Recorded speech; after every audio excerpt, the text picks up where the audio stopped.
हरिहराय नमः कृष्ण जादवाय नमः हराय नमः कृष्ण जादवाय नमः हरिहराय नमः कृष्ण जादवाय नमः हराय नमः कृष्ण जादवाय नमः जादवाय माधवाय केशवाय नमः जादवाय माधवाय केशवाय नमः गोपाल गोविंद राम श्री मधुसूदन गोपाल गोविंद राम श्री मधुसूदन गोपाल गोविंद राम श्री मधुसूदन। হে কৃষ্ণ করুণা সিন্ধু দীনবন্ধু জগৎপতে গোপীশ্ব গোপীকান্ত রাধাকান্ত নমস্তে। নমস্কার।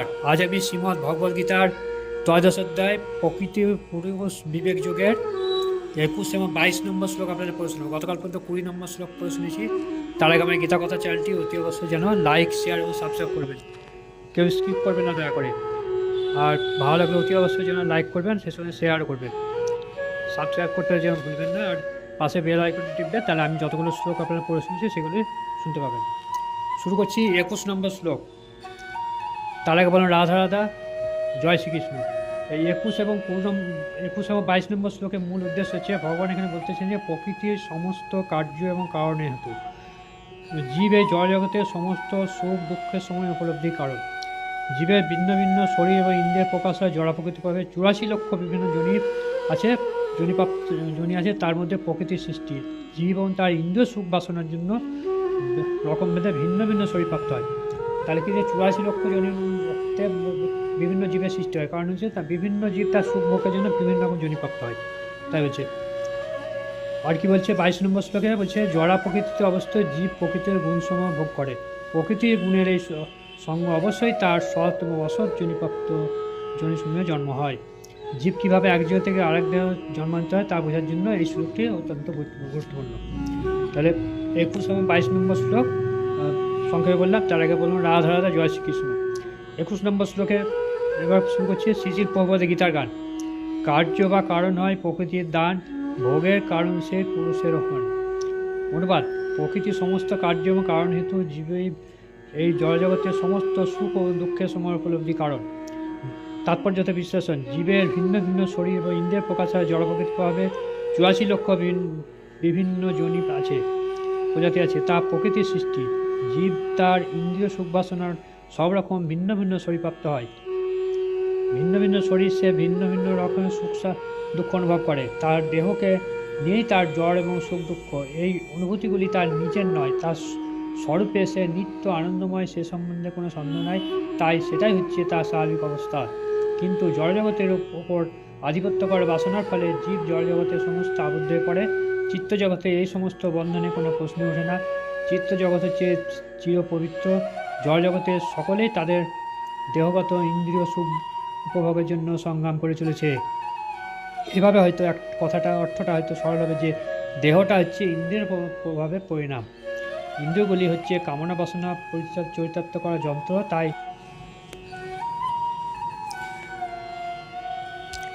তাই দেহ এবং ইন্দ্রিয়গুলি যন্ত্রগুলি জড়া প্রকৃতির দান। পরবর্তী শ্লোকে বিশ্লেষণ করা হবে যে জীব তার পূর্বকৃত কর্ম বাসনা অনুসারে সুখ অথবা দুঃখ ভোগ করে। জীবের কামনা এবং বাসনা কর্ম অনুসারে জড়া প্রকৃতি তাকে ভিন্ন আবাসনে প্রেরণা করেন। এই সমস্ত আবাসনগুলি অর্জনের জন্য জীব নিজেই দায়ী এবং সেই অনুসারে সে সুখ দুঃখ ভোগ করে থাকে। কোনো বিশেষ জড় শরীর প্রাপ্ত হলেই জড়া প্রকৃতির নিয়ন্ত্রণাধীন হয়ে পড়ে, কারণ তার দেহটি জড় প্রকৃতির পদার্থ বলে জড় প্রকৃতির নিয়ম অনুসারে তাকে পরিচালিত হতে হয়। তখন সেই নিয়ম পরিবর্তন করার কোনো শক্তি জীবের থাকে না। যেমন কোনো জীবকে কুকুরের দেহে রাখা হয়, এবং যখনই তাকে কুকুরের দেহে রাখা হলো তখন সে কুকুরের মতো আচরণ করবে, অন্য কোনো রকম আচরণ তা করতে পারে না। অথবা কোনো জীবকে যদি শুকরের দেহ রাখা হয় তখন সে শুকরের মতো বিস্তার খেতে দেখা যায়, আবার সে কাজ করতে বাধ্য হয় সেরকমই। তেমনি কোনো জীবকে যদি দেবতা শরীরে রাখা হয় তখন তাকে সেই সেই অনুসারে আচরণ করতে হয়। এটাই হচ্ছে প্রকৃতির নিয়ম। অর্থাৎ জড় প্রকৃতি যেমনভাবে সৃষ্টি হবে সে সেরকমভাবে কাজ করবে, সে যে জীবই হোক। কিন্তু সর্বাবস্থাতে জীবের সঙ্গে পরমাত্মা রয়েছে। বেদে মুন্ডক উপনিষদে ব্যাখ্যা করে বলা হয়েছে যে পরমেশ্বর ভগবান জীবের প্রতি এত দয়াশীল যে তিনি সর্বদা তার পরম বন্ধু মতো পরমাত্মার সঙ্গে যোগাযোগ সঙ্গে থাকেন। 21 নম্বর শ্লোক এখানে শেষ হলো। তারপর রাধা রাধা জয় শ্রীকৃষ্ণ। 22 নম্বর শ্লোক শ্রী শ্রী প্রভুপাদের গীতার গান। পাকিত হইয়া জিয়ে ভুঞ্জে সেই গুণ, প্রকৃতির গুণ সব প্রকৃতির দান। পাকিত গুণের সঙ্গ উচ্চ নিচজনী, সৎ জন্ম হয় অন্য নাহি গণি। অনুবাদ: জড়া প্রকৃতিতে অবস্থিত জীব প্রকৃতির গুণসমূহ ভোগ করে। প্রকৃতির গুণের সঙ্গে সংবস্তই তার সৎ এবং অসৎ জনির জন্ম হয়। তাৎপর্যতে বিশ্লেষণ: জীব কীভাবে এক দেহ থেকে আরেক দেহে জন্মান্তরিত হয় তা বোঝার জন্য এই শ্লোকটি অত্যন্ত গুরুত্বপূর্ণ। ভগবদ্গীতায় 2য় অধ্যায়ে বলা হয়েছে যে পোশাক পরিবর্তন করার মতো জীব এক দেহ থেকে আরেক দেহ জন্মান্তরিত হয়। যেমন পোশাকটা পরিবর্তন হয় কিন্তু দেহটা তো থেকে যাচ্ছে, তেমনি জীবও তাই এক দেহ থেকে আরেক দেহ পরিবর্তন হচ্ছে। জড়দেহের প্রতি আসক্তি হচ্ছে এই পোশাক পরিবর্তনের কারণ। জীব যতক্ষণ এই ভ্রান্ত প্রকৃতি দ্বারা মহাচ্ছন্ন থাকে ততক্ষণ তাকে এক দেহ থেকে আরেক দেহ জন্মান্তরিত হতে হয়। জড় জগতের উপর আধিপত্য করার দুরাশার ফলে সে সেরকম অবাঞ্ছিত অবস্থায় পড়তে হয়। জাগতিক কামনা বাসনার প্রভাবে সে কখনো দেবতার রূপে জন্মগ্রহণ করে, কখনো মনুষ্যরূপে জন্মগ্রহণ করে, কখনো পশু, কখনো পাখি, কখনো জলচর প্রাণী, কখনো পতঙ্গ, কখনো সাধুসন্ত রূপে, কখনো পোকামাকড় রূপে জন্মগ্রহণ করে। তাহলে সর্বক্ষণই এই জন্মান্তর ঘটে চলেছে এবং সর্ব অবস্থাতেই জীব মনে করছে যে সে তার পারিপার্শ্বিক অবস্থার নিয়ন্তা, কিন্তু প্রকৃতপক্ষে সর্ব অবস্থাতেই সে জড়া প্রকৃতির নিয়ন্ত্রণাধীন। কীভাবে জীব বিভিন্ন শরীর প্রাপ্ত হয় সে কথা এখানে ব্যাখ্যা করা হয়েছে। তার বিভিন্ন শরীর প্রাপ্ত কারণ হচ্ছে প্রকৃতির বিভিন্ন গুণের সঙ্গে তার আসঙ্গ। তাই প্রকৃতির 3টি গুণের ঊর্ধ্বে উন্নতি হওয়া প্রপঞ্চিত স্তরে বা গুণাতীত স্তরে অধিষ্ঠিত হতেই হবে। তাকেই বলা হয় কৃষ্ণ চেতনা। কৃষ্ণ চেতনার অধিষ্ঠিত না হলে জড় চেতনা এক দেহ থেকে আরেক দেহ স্থানান্তরিত হতে বাধ্য করবে, কারণ অনাদিকাল ধরে তার হৃদয়ে জড় কামনা বাসনাগুলি রয়েছে।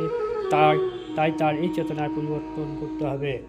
একমাত্র উপায় কি? এক দেহ থেকে আরেক দেহ স্থানান্তর, কখনো মানুষ কখনো জীব, তাহলে এই দেহ স্থানান্তরিত হবে না।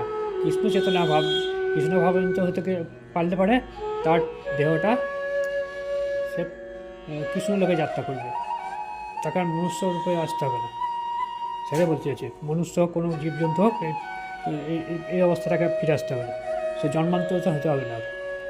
সেই পরিবর্তন সম্ভব হলে কেবল নির্ভরযোগ্য সূত্র ভগবান কৃষ্ণতত্ত্ব শ্রবণ করার মাধ্যমে তার শ্রেষ্ঠ নিদর্শন এখানে দেওয়া হয়েছে। অর্জুন ভাগবত তত্ত্ব জ্ঞান শ্রবণ করেছেন পরমেশ্বর ভগবান শ্রীকৃষ্ণের কাছ থেকে। জীব যদি এই শ্রবণের পন্থা অবলম্বন করে তাহলে সে জড়জগতের উপর আধিপত্য করার চিরপুরাতন বাসনা ত্যাগ করতে সক্ষম হয় এবং জড়জগতের উপর তার আধিপত্য করার বাসনা যত কমতে থাকবে সেই অনুপাতে সে দিব্য আনন্দ অনুভব করতে থাকে। বৈদিক মন্ত্রে বলা হয়েছে যে পরম পুরুষোত্তম ভগবানের সঙ্গ লাভে তার জ্ঞান যতই বর্ধিত হয় তত সে নিত্য আনন্দময় জীবন আশ্রম করতে থাকে। তাহলে এই আনন্দময় জীবনটা উপলব্ধি করতে গেলে কৃষ্ণ ভাবনায় ভাবতে হতে হবে। তাহলে মনুষ্য ত্যাগ করে বা অন্য জীব জড় জগৎ সে আর অবস্থান করবে না, কৃষ্ণ ভাবন্ত সে কৃষ্ণলোকে কিংবা ভগবদ্ধামে যাত্রা করবে। এটা হচ্ছে মূল ব্যাখ্যা। অর্থাৎ বিভিন্ন কর্মের ফল হিসেবে মানুষ বিভিন্ন রকম জীবজন্তুরূপে জন্মগ্রহণ করে। ভালো কর্ম করতে হবে, সৎ কর্ম করতে হবে, তাহলে কৃষ্ণ দিনরাত্রি কৃষ্ণ নাম জপ করতে হবে, কৃষ্ণ সেবা করতে হবে, তাহলে সে ভগবানের সান্নিধ্য লাভ করবে এবং ভগবানের কাছে সে যেতে পারবে বৈকুণ্ঠ ধামে। আমার গীতা পাঠ কেমন লাগলো অতি অবশ্যই লাইক, শেয়ার এবং সাবস্ক্রাইব করবেন। ভালো লাগলে অতি অবশ্যই লাইক করবেন। তার আগে বলবো রাধা রাধা জয় শ্রীকৃষ্ণ। কেউ রাধা রাধা লিখতে কিন্তু ভুলবেন না। জয় শ্রীকৃষ্ণ রাধা রাধার জন্য অতি অবশ্যই জন্য লিখবেন। নমস্কার।